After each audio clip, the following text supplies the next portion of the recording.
입니다.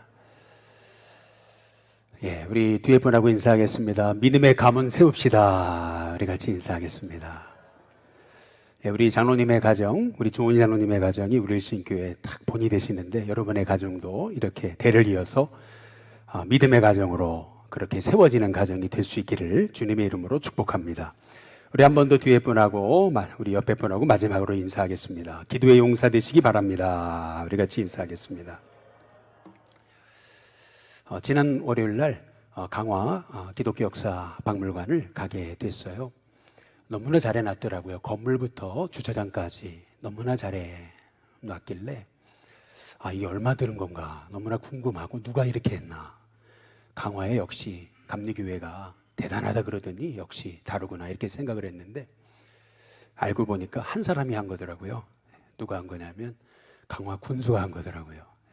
군수가 지금 군수가 기독교인이신데 수많은 불교에 반대에도 불구하고 뚝심을 갖고 밀어붙여가지고 86억인가 들여가지고 그래서 강화 기독교 역사 박물관을 이렇게 세운 거더라고요. 근데 그분도 사실은 정치인 아니에요.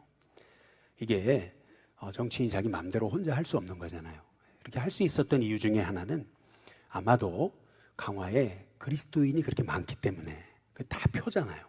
다 그리스도인이 너무 많으니까 그런 어려운 일을 해낼 수 있는 것이 아니었는가라고 하는 그런 생각을 해보게 됐습니다.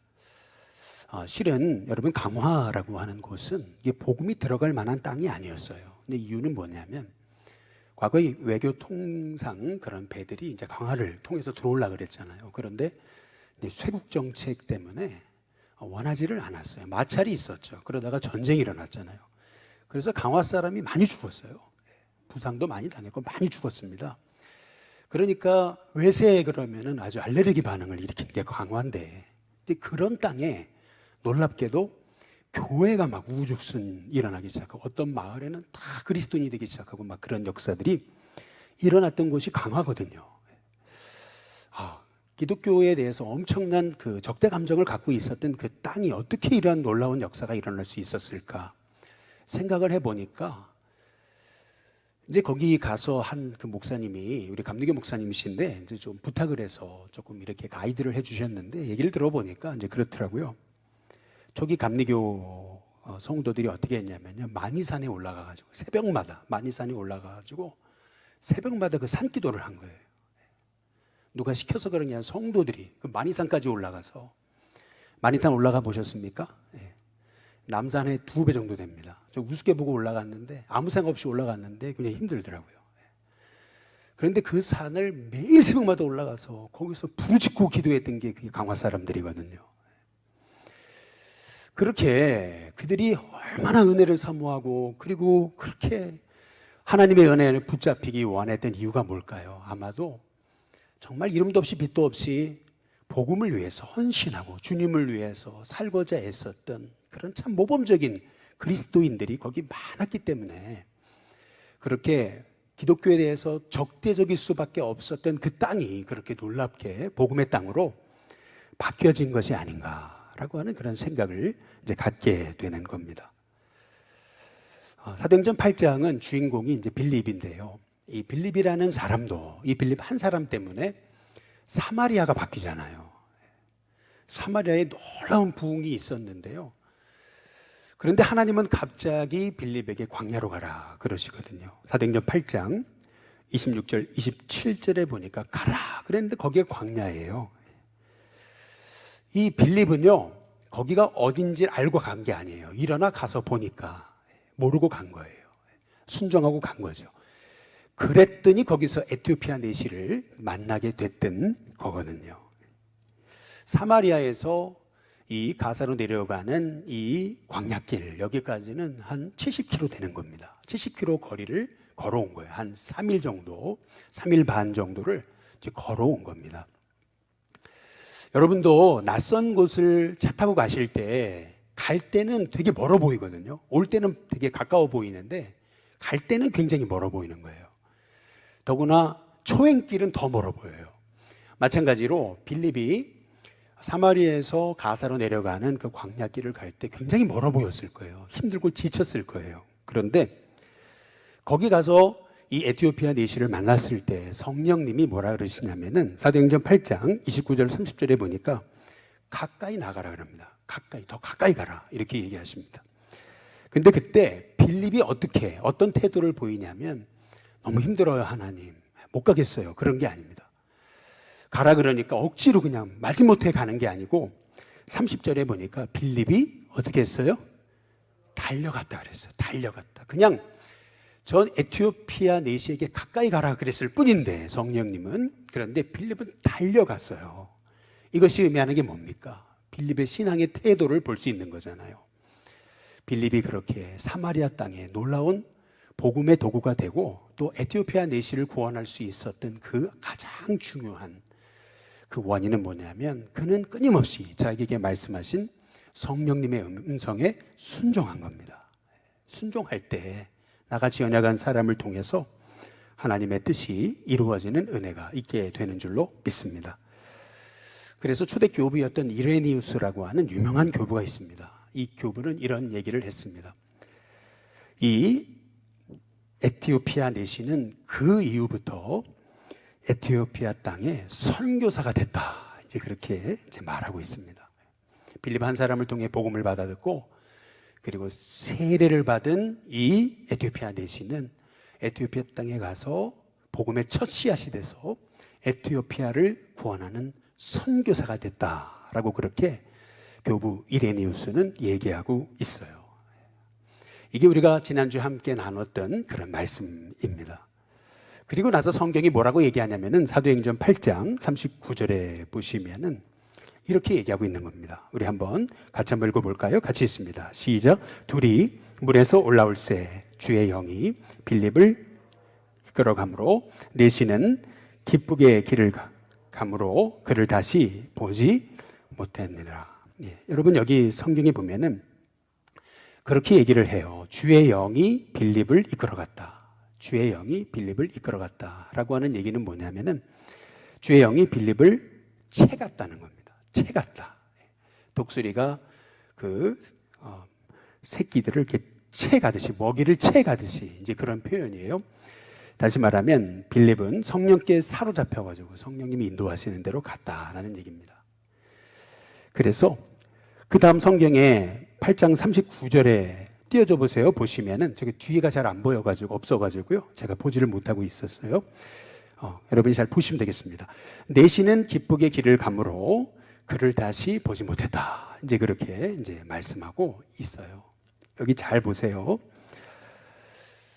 이 말씀을 잘 보시면은 사도행전 8장 39절에 둘이 물에서 올라올새 주의 영이 빌립을 이끌어 간지라 내시는 기쁘게 길을 가므로 그를 다시 보지 못하니라.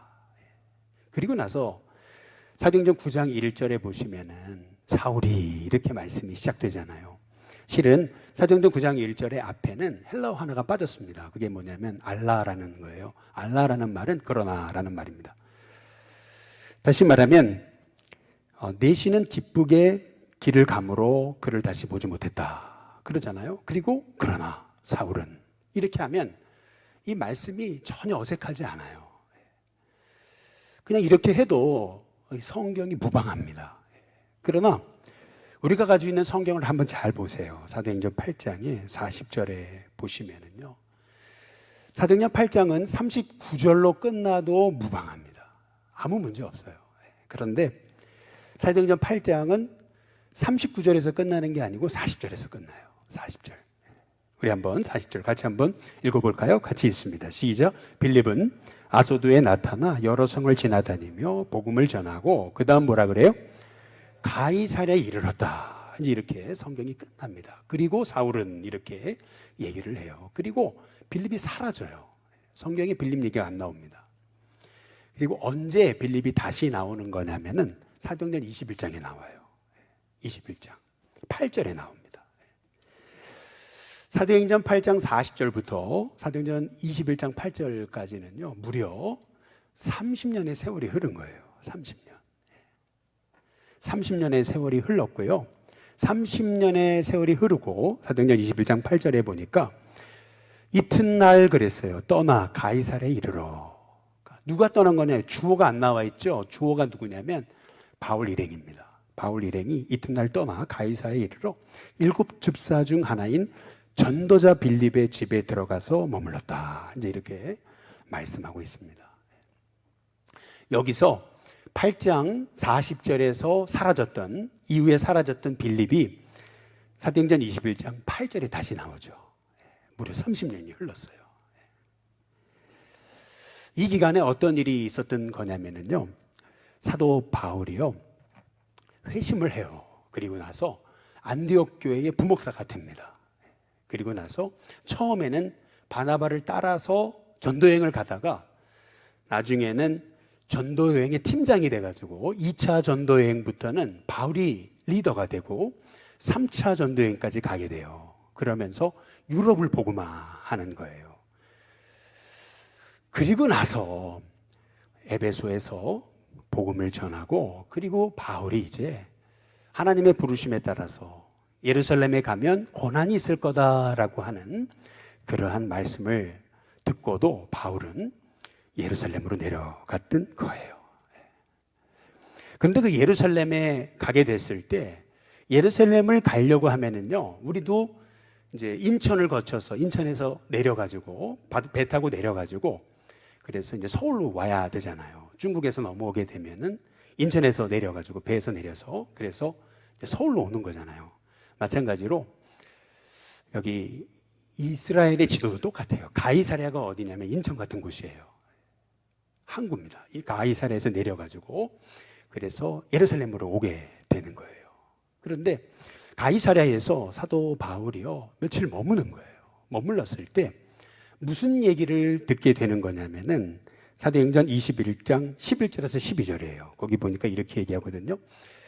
유대에서 선지자라고 불리는 아가보라는 사람이 있어요. 그 아가보라는 사람이요 바울의 띠를 가져옵니다. 그러면서 이런 얘기를 해요. 성령이 말씀하시되, 이렇게 얘기합니다. 그러면서 이 띠임자가 누구냐면 바울이거든요. 이 바울이 결박당할 거고 이방인의 손에 넘겨질 거다. 이제 이렇게 얘기합니다. 바울이 예루살렘에 가면 큰 고난을 당할 거다. 이제 이 얘기를 해요. 이제 그랬더니 12절에 보시면은 그곳 사람들과 더불어 그러거든요. 그곳 사람들. 여러분, 그곳 사람들은 누굴까요? 빌립의 집에서 바울이 머물고 있었잖아요. 그러니까 그곳 사람들은 누구냐면 빌립이거든요. 빌립이 뭐라 그러는 거냐면은 바울에게 예루살렘으로 올라가지 마라, 이렇게 말합니다. 왜냐하면 거기는 고난이 있을 거니까. 큰 어려움을 당할지도 모르니까 바울에게 가지 말라 그럽니다. 그런데 바울이 그 얘기를 듣고 뭐라 그러는 거냐면 사도행전 21장 13절에 이렇게 얘기를 하는 거예요. 우리 한번 다 함께 같이 한번 읽어보겠습니다. 함께 있습니다. 시작. 바울이 대답하되 여러분이 어찌하여 울어 내 마음을 상하게 하느냐. 나는 주 예수의 이름을 위하여 결박당할 뿐 아니라 예루살렘에서 죽을 것도 각오하였노라. 지금 아가보가 성령에 이끌려서 바울이 예루살렘에 가면 고난당한다, 이제 그런 거예요. 그 얘기를 듣고 빌립이 바울을 설득하는 거예요. 예루살렘 가지 말라고. 가면 고난당한다고, 결박당한다고, 죽을 수도 있다고 막 말리는 거예요. 가지 말라고. 왜 고난당하려고 그러냐고. 근데 바울이 뭐라 그러냐면 왜 이렇게 울어가지고 내 마음을 상하게 하느냐. 나는 주 예수의 이름을 위해서 결박도 당할 뿐만 아니라 예루살렘에서 죽을 것도 각오했다. 이제 그렇게 얘기하면서 더 이상 말하지 말라고 바울이 말하는 걸 볼 수 있어요. 여러분, 요 말씀만 보면은요, 이 바울의 그 인간됨에 대해서 우리가 어떻게 생각하기 쉬운 거냐면, 야, 참 무모하다, 사람이. 성령님이 가지 말라 그러시는데 왜 바울은 굳이 죽으러 가려 그러는가? 그것도 결박당한다 그러고 어려움 당한다 그러는데 바울은 결박당하는 것도 각오했고 죽을 것도 각오했다라고 바울이 얘기해요. 이 단편만 보면은 너무 무모한 것 같아요. 고집쟁인 것 같아요. 이 바울이요 너무 말이 안 통하는 사람처럼 보이는 거거든요. 아니, 가면 죽는다는데, 아니 살아야 복음을 전하지, 죽으면 어떻게 복음 전해요? 죽지 말라고, 가지 말라고 그렇게 빌립이 이 사도 바울에게 그렇게 왜 고난당하려고 그러냐고 말리거든요. 그런데 사도 바울은요 더 이상 얘기하지 말라 그래요. 나는 결박당할 뿐만 아니라 주 예수의 이름을 위하여 죽을 것도 각오했다. 딱 얘기하고요, 예루살렘으로 올라가요. 여러분, 이걸 단편만, 이 말씀만 보게 되면은요, 야, 사도 바울 왜 이렇게 미련한가? 살아야 복음을 전하는 거지. 고난 당하는데, 죽는다는 데인데 왜 이렇게 사람이 무모할까? 이제 이렇게 여러분 보이죠? 여러분, 그러나 지금 요 말씀만 보셔서 그래요, 우리가요. 사도행전에요, 한번 9장 15절과 16절에 보면은요, 바울이 이제 부름 받거든요. 눈이 멀고, 그리고 3일 동안 식음을 전폐하다가 하나님이 아나니아라는 사람을 보내서 하나님의 뜻을 전하는 거예요. 근데 그 뜻이 뭐냐면은요, 사도행전 9장 15절과 16절입니다. 우리 한번 같이 한번 읽어보겠습니다. 함께 있습니다. 시작. 주께서 이르시되 가라, 이 사람은 내 이름을 이방인과 임금들과 이스라엘 자손들에게 전하기 위하여 택한 나의 뭐라고요? 그릇이다. 바울이 내가 택한 그릇이다. 아나니아를 통해서 하나님 말씀하시는 거예요. 그런데 16절을 잘 보세요. 여러분, 이 16절이 핵심입니다. 16절 잘 보십시오. 같이 한번 읽어보겠습니다. 함께 있습니다. 시작. 그가 내 이름을 위하여 얼마나 고난을 받아야 할 것을 내가 그에게 보이리라 하시니. 여러분, 잘 보세요. 하나님이 아나니아를 통해서 바울을 부르시는데, 바울의 사명은 뭐냐면요, 예수 믿고 성공하는 게 아니었어요. 너 예수 믿고, 너 예수 믿으면 너 유명해진다, 성공한다, 너 대박 터뜨린다, 너 엄청난 부자가 된다, 이 얘기 아니에요. 하나님이 바울을 부르시면서 하신 말씀이 뭐냐면, 너의 앞길은 제2의 스데반이 되는 길이라는 거예요. 너의 앞길에는 고난이 끊이지 않을 거고, 결국 네 앞길은 순교의 길이다. 예수님이 말씀하고 계시는 거예요. 그런데 놀랍게도 바울은 어떻게 하냐면 그 말씀에 어떻게 해요? 순종합니다. 네 앞길은 평탄하고 성공하고 유명해지는 길이 아니고 네 길은 고난의 길이다. 그 어떤 고난을 당할지 내가 다 보여줄 거다. 하나님 말씀하시거든요. 근데 그때 사도 바울은 거기 순종한 거예요. 그래서요, 고린도후서 4장 한번 6장 4절에서 6절에 보면 한번 이렇게 바울이 말합니다. 우리 같이 한번 읽어볼까요? 같이 읽습니다. 시작. 오직 모든 일에 하나님의 일꾼으로 뭐라고요? 스스로 자천합니다. 그래서 많이 견디는 것과 환난과 궁핍과 고난과 매맞음과 갇힘과 난동과 수고로움과 자지 못함과 먹지 못함 가운데서도 깨끗함과 지식과 오래 참음과 자비함과 성령의 감화와 거짓이 없는 사랑과. 바울을 잘 보세요. 내가 이 모든 일에 하나님의 종으로 자천해서 많이 견디고 환난당하고 궁핍과 고난, 맞음, 갇힘, 난동, 수고로움, 자지 못하고 먹지 못한 가운데서도 성령의 감화와 거짓 없는 사랑으로 섬겼다는 거예요. 여러분, 순교도요, 하고 싶다고 하는 거 아닙니다. 순교는요, 이거는요, 또 하나님이 예정하시면 피할 수 있는 것도 아니에요. 우리 아까 우리 조관호 장로님 맞으신가요? 조관호 장로님. 예, 우리 조관호 장로님 이렇게 교회를 지키다 순교하셨다 그러잖아요. 여러분, 순교는 영광입니다.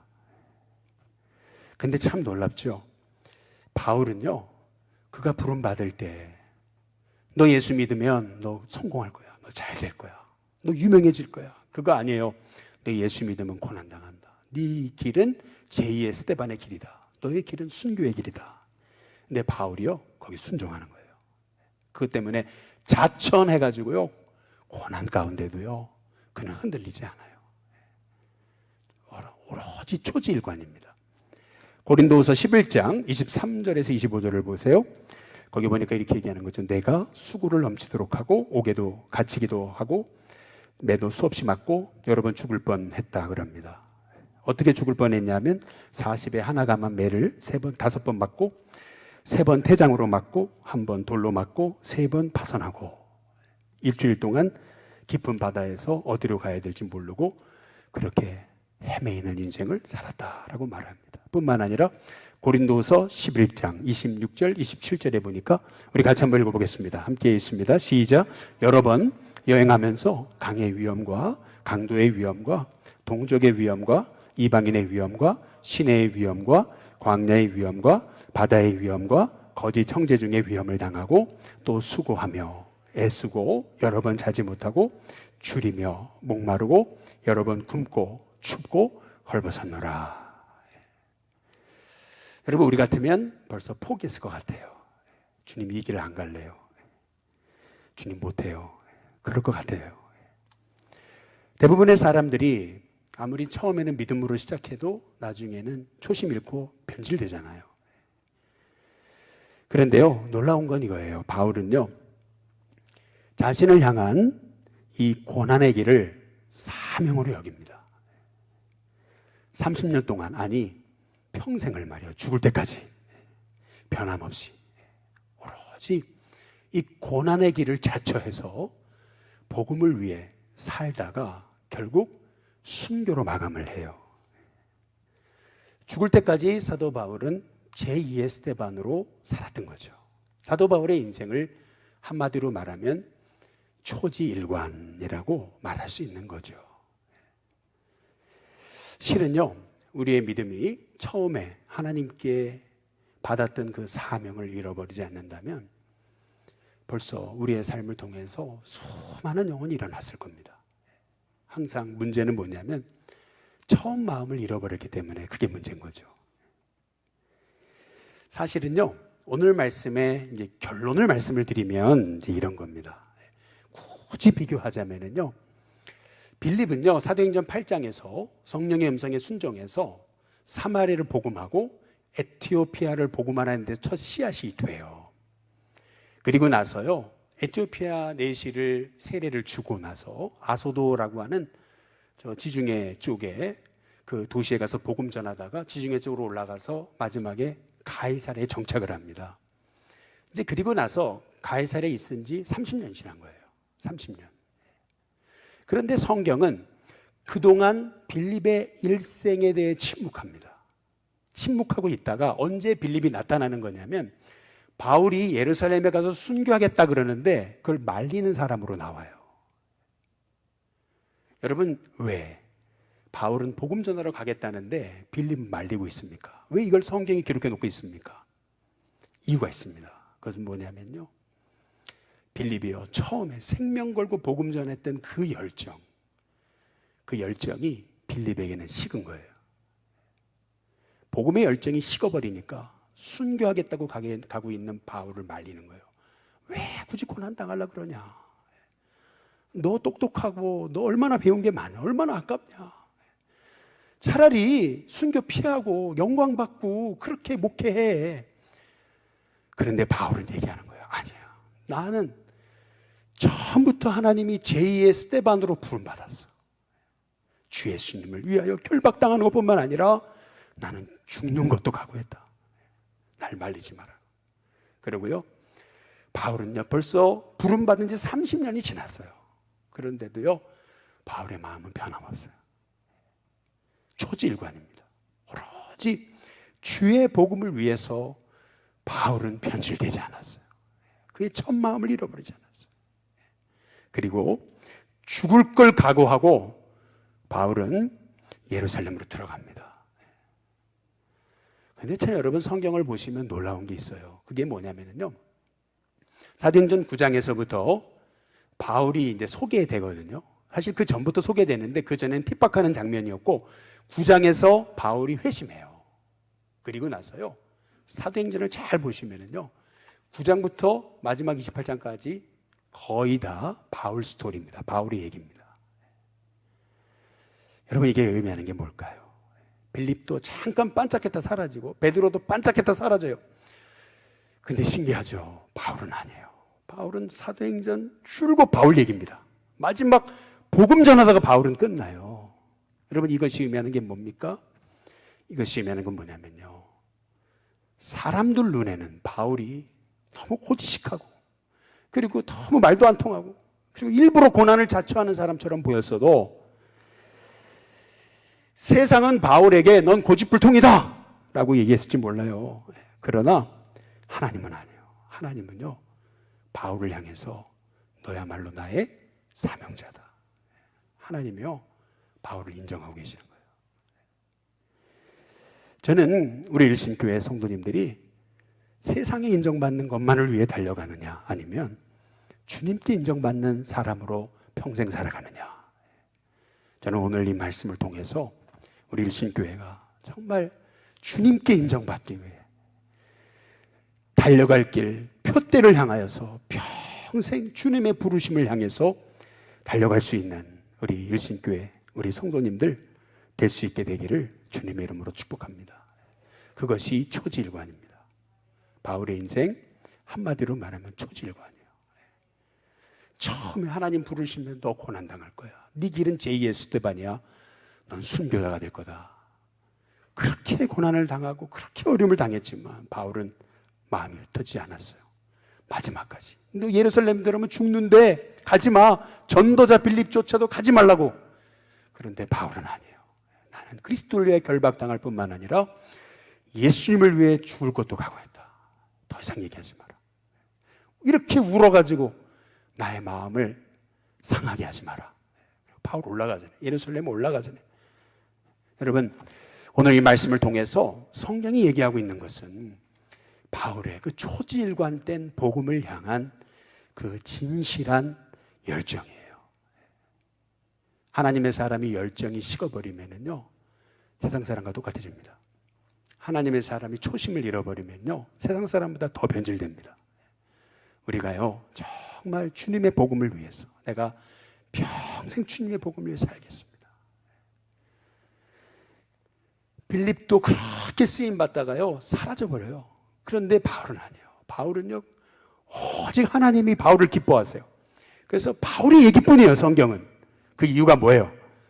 그가 평생 초지일관 복음을 위해 살았음을 성경이 말하고 있는 겁니다. 말하기는 저와 여러분의 인생이 이렇게 오직 평생이 주님을 위해, 주의 복음을 위해 살아갈 수 있는 저와 여러분이 다 되시기를 주님의 이름으로 축복합니다. 오늘 이 시간 같이 우리 예수는 나의 힘이요, 우리 함께 찬양 부르고 같이 우리 합심해서 간절하게 기도하기 원하는데요.